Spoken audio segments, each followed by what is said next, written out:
एक ऐसी कहानी जो आपको रात को सोने नहीं देगी। गांव के किनारे पर एक पुराना सुनसान मकान था जिसके बारे में मशहूर था कि वहां एक साया रहता है। लोग कहते थे कि रात के वक्त वहां से चीखों की आवाजें आती हैं।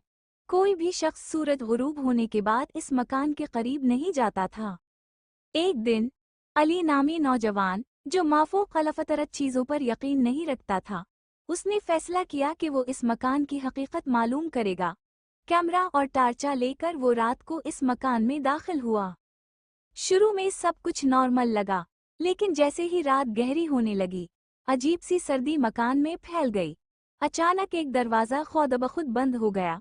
अली की टार्चा झपकने लगी और दीवार पर एक सियाह साया नजर आया। वो साया आहिस्ता आहिस्ता अली की तरफ बढ़ने लगा। अली ने भागने की कोशिश की, लेकिन दरवाजे बंद हो चुके थे। साया करीब आया और एक खौफनाक सरगोशी में कहा, ये मेरा घर है, वापस मत आना। अली बेहोश हो गया।